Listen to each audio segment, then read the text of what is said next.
Most people don't know there's over a million abortions every year. If you pull someone off the street and ask how many, they wouldn't give you a figure nearly that large. They don't necessarily, I don't know what the exact figures are today, but they don't realize that maybe 1 in 4 pregnancies ends in an abortion.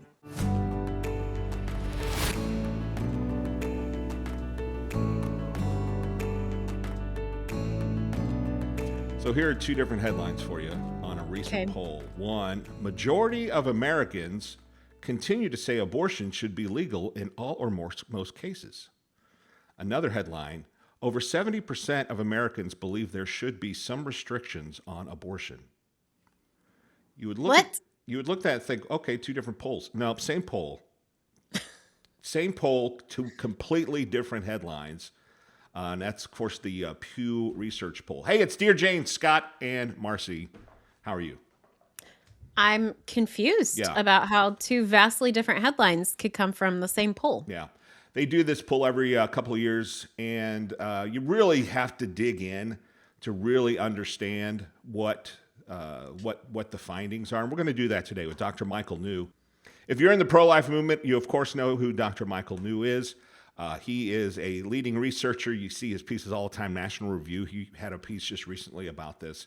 We're going to visit with him today. Before we get to him, make sure that you hit subscribe and you share. We've got email. We've been getting some good email. People sign up. We're going to have some things. We're going to start churning out some content, that sort of thing, for some of our email friends and that kind of deal. So just help us spread the pro-life word. Help us make more of a mark within the culture. You can do that just by hitting subscribe there, and we really, really appreciate that. Dr. Michael New is our guest today here on Dear Jane. Dr. New, thanks so much for joining us today. There was recent polling, new report came out from Pew Research on Americans' opinions about abortion. As you look at this report, what are some of the key takeaways that kind of stood out to you? I think, key takeaways, there was a slight gain in pro-life sentiment between 2026 and 2024, which is the last time they did a report. Again, Pew does a very comprehensive professional survey. It's about 7,500 people. And, there's a narrative that, pro-lifers have lost a bunch of ground since the Dobbs decision. And in the short term, some polling did show a slight loss in the core public opinion. But if you look at, polls like Gallup and Pew, most of what we lost during Dobbs, we pretty quickly made up. So I think the important thing to note is that pro-life public sentiment is on an upward trajectory, and that whatever losses we incurred after Dobbs, we're making up. That's one thing. Also, abortion on demand throughout all 9 months of pregnancy is unpopular. Over 76% of all Americans think there should be some legal limits on abortion. I think that's an important finding. And we can talk more about this later, but there were some good findings on chemical abortions. We had a 4 percentage point gain among people who thought that chemical abortions should be illegal, and 43% of Republicans, a plurality, think that chemical abortions ought to be illegal. So I think the work pro-lifers are doing, trying to highlight the risks, the health risks involved with telehealth abortions, are reaching some sympathetic ears, some sympathetic audiences, and that's a good finding as well. Mm-hmm. So let's dig into these statistics, and you're the perfect guy for it. Dr. New is the second smartest guy in the pro-life movement, so it's really an honor to. Who's the first, Scott? Well, me, but but I have to he's a smart guy, but he's also a Pittsburgh Pirates fan, so you have to sometimes wonder, exactly his level. But I digress. But give the Pirates some credit; they always find a different way to lose. That's true. They're in first place as of this recording. Well, they are in first place right now. Season's early. There you go. They have not crushed our hope just yet. So I mean, these stats, it's so crazy because when this came out, I saw almost completely contradictory headlines about what Pew said, right? And so, you mentioned the statistic where a majority of Americans want some sort of limitations, some reasonable limitations, that sort of thing. But then, I'm looking at this headline, and this was actually from Pew themselves. They're talking about how majority of Americans continue to say abortion should be legal in all or most cases. dig into this a little bit and help us understand really what Americans are saying when you start to get into more of the detail. I mean, sure. I mean, you know, polling with abortion, is very nuanced, and you can kind of manipulate a poll to really kind of give you pretty much any kind of result that you want. I think that Pew, less so than Gallup, tends to kind of give broader results that might make supporters of legal abortion happy. They ask the question: should abortion be legal in all cases, most cases, a few cases, or no cases? And typically, all or most, does outpoll few or none. But that's it's hard, those aren't really, in my opinion, useful questions. When you really break down like circumstances where people support abortion, the only real actual like concrete circumstances where legal abortion enjoys strong support are really unique scenarios involving fetal deformity or rape, or the pregnancy poses a serious health risk to the mother, and that's a tiny fraction of abortions. When you pull people about fundamentally elective abortions, support falls a lot. People don't think abortion be a legal option necessarily just because a woman's low income or just because she's not married to the father and doesn't want to carry the pregnancy in term. So these almost few don't really give you, I think, an accurate insight what people think. I think when you drill down about actual circumstances that real people face, you see a lot less support for abortion than what these polls might indicate. Going into chemical abortion, something I'm curious about, do you think some of the peripheral issues surrounding chemical abortion drives people to have an opinion on it either way? Like I know some of the successful campaign messaging surrounding abortion in general, but especially chemical, is just how easy it is to get it makes parents nervous. Like, oh, I don't think I want my teenage daughter to have such easy access to chemical abortion. What are some of Do you think there are peripheral issues like that impact Americans' view on chemical abortion in particular, or do you think it really is like and they're either for or against abortion itself? I don't think that there are some peripheral issues. I think that, frankly, health abortions concern a lot of people, as they should. I mean, the FDA, up until the pandemic, required women seeking chemical abortions to have an in-person exam with a medical professional. During the pandemic, they relaxed that requirement, and the Biden administration continued this unwise policy, and so has the Trump administration. And I can even see how even people who think abortion should be legal would realize there are some real serious health risks. For instance, if a woman has an ectopic pregnancy and obtains chemical abortion, that can be fatal. If a woman's further along in gestation, she realizes and obtains chemical abortion, that could have some very negative, serious health consequences. So, and yeah, and also we saw research coming out, I need to write about this, that a lot of minors are obtaining chemical abortion pills through the mail.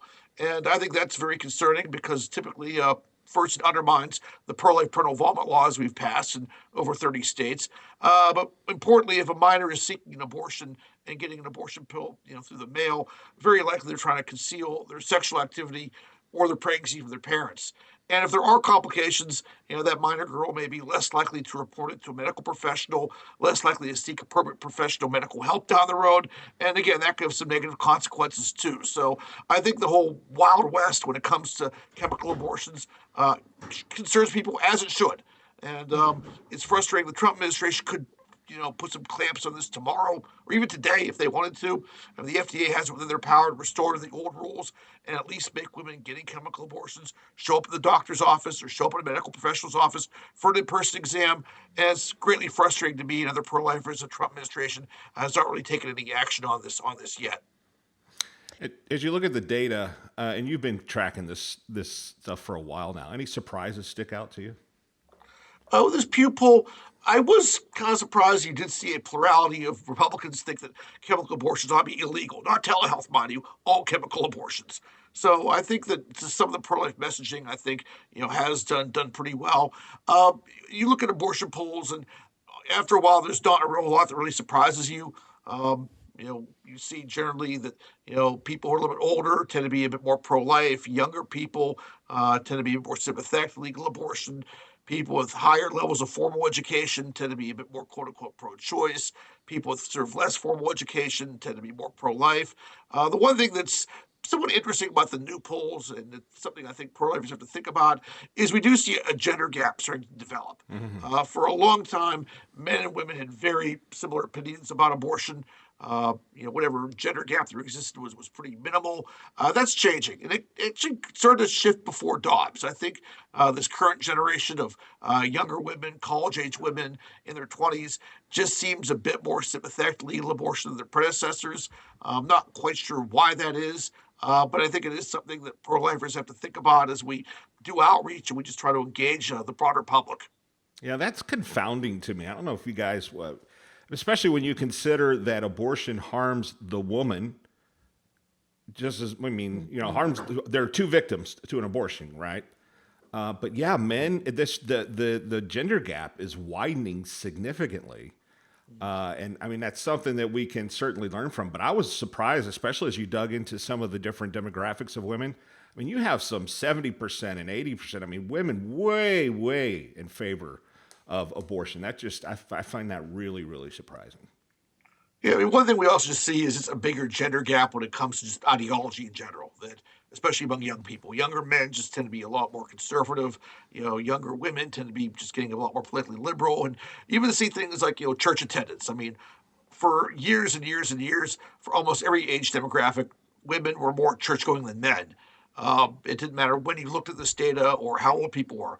But if you look at young adults today, people under 30, men are actually more church going than women. You see things kind of flipping a bit. Hmm. It seems that church attendance among women has fallen off, and men are more likely to be reporting that they attend or consistently attend some kind of a church service. So I think there's a variety of reasons for that, but I think it is an interesting, way to look at this data. I wonder too. I mean, I know there have been greater efforts within the pro life movement to have better and more consistent messaging to men. I wonder if, the other side has really drilled down in. We got to convince women that this is a women's rights issue, that they're about to lose their rights. And so it's kind of maybe radicalized. I guess I could see that a little bit post Dobbs. If women feel like they're losing a right, maybe they're a little bit more vocal. And then that in conjunction with greater pro life attention on reaching men, I wonder if that has contributed some to the gender gap. There's a variety of factors. I do think that, obviously the salience of abortion became a lot greater after Dobbs. And, I think that there was kind of, to some extent, among some demographics, there's a big initial backlash. And obviously, I think that, people don't follow politics very closely. And, what ended up happening was Dobbs did ban abortion, it just returned it back to the states. And in many parts of the country, public policy is largely unchanged. But amid all the uproar and among all the, coverage, I think sometimes some of those nuances get lost on people. Again, I just, as a professor, I mean, I'm at Catholic University of America, we don't really attract a random cross section of students. But I do know at one point, when I was at secular schools, I taught at University of Alabama, I taught at Michigan Dearborn. It seemed that the pro-life position was becoming, a bit more normalized on college campuses, during the early 2000s. When I was at Dartmouth in the mid 1990s, if you were pro-life, for lack of a better word, it was just weird. I mean, it was just a really odd position for somebody to have, even in conservative political circles where I traveled. I'd say among the kids who were involved in conservative politics in the mid '90s at Dartmouth, a third of pro-life I thought was important. A third pro-life on paper. I mean, it was like another issue to them, like term limits or paying the capital gains tax. And a third, again, of people active in conservative politics were frankly openly pro-abortion. Hmm. And I think we made some headway in the '90s and the 2000s, where I mean, it was never a popular position, but it was a more accepted position. But it just seems that lately we've lost some ground among this current generation of women. And again, I'm not entirely sure why that is. I think part of it's Dobbs. I think part of it is just lack of religiosity. I just think a general liberal trend amongst women is probably playing a role, but I think there's probably a lot of things at play. You mentioned religiosity, which there's my goal to use that word at least once this week. So you don't usually use religiosity, so I'm feeling pretty good. There were some surprises for me, like as some of the breakdowns of some of the different faiths. did I read this right? A majority of Catholics fall more towards the pro-abortion side than not, and I'm sure that there's some nuance there in those numbers. I mean, what did you find when you looked across the different faith bases and some of those numbers? Right. I often don't write a lot about religion and public opinion because I think that most of what's out there is misleading. I mean, most polls will show you that evangelical Christians, tend to be very pro-life, which they are. Um, Catholics and mainline Protestants are kind of split. A lot of the, frankly, African American congregations tend to lean more pro-abortion. Jews tend to lean more pro-abortion. Atheist agnostics tend to lean more pro-abortion as well. The one nuance that a lot of the pollsters miss is that a far better predictor of views on abortion than religion is actually church attendance, or in the case of Catholics, mass attendance. If you look at Catholics who attend mass weekly, they're very pro-life. Not quite as pro-life as our evangelical brothers and sisters, but certainly a lot more pro-life than your average, just someone who's self-described Catholic or someone who was baptized Catholic. So I think the really most important thing to look at when you kind of break down religious denominations is how frequently someone attends church. Again, amongst faith traditions that aren't explicitly pro-life, people who attend church consistently tend to be a lot more pro-life than people who attend church rarely or never. That's very informative because when you think about it, I know in some of the states where we've had these constitutional fights, a lot of time you've heard the lament that, well, the evangelicals didn't turn out as we had hoped, or maybe, but I don't. So what you're saying is we can't. It's not right to just sort of group them all together. We've really got to dig down into some specific characteristics. Even though you're a Protestant, that doesn't necessarily mean anything. We need to dig down into the science a little bit more to see how often they're attending church and things like that. Yeah, absolutely. I mean, I think that church attendance is a very strong predictor of how one views the abortion issue, and I kind of cringe every time I hear these things. Oh, most Catholics don't support. Most Catholics are quote unquote pro-choice. Yeah, well, I hate to say it, most Catholics aren't attending mass every week, and if you look at those that are, the numbers look a lot different. Mm-hmm. Yeah, that kind of nuance is really interesting. One that I was thinking about is just that question, or the finding that a majority of Americans say abortion should be legal in all or most cases.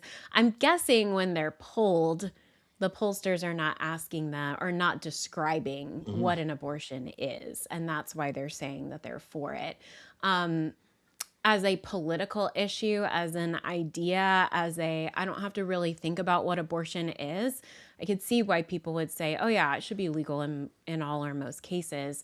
But if you really drill down into people's understandings of what abortion is, I bet we'd probably find Mm-hmm. different results from these polls. Right. And what I've seen also is, I mean, most people obviously are not pro-life activists, and most people don't know the Mm-hmm. issue as well as we do.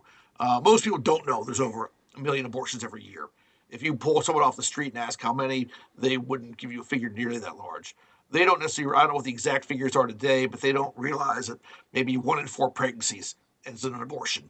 Mm-hmm. People just think that abortion is a lot rarer than it is, and as they think it's rare, they tend to think it's just crummy circumstances. I'm not saying unintended pregnancy is easy, never is, but again, those really unique scenarios like rape, fetal deformity, serious health risks to women are rare. I mean, they make up certainly less than 5%, maybe even less than 2% of all Mm-hmm. abortions. But people don't often realize that when it's asked of them, they think of a rotten hard case scenario, and I think have a misguided approach to that issue.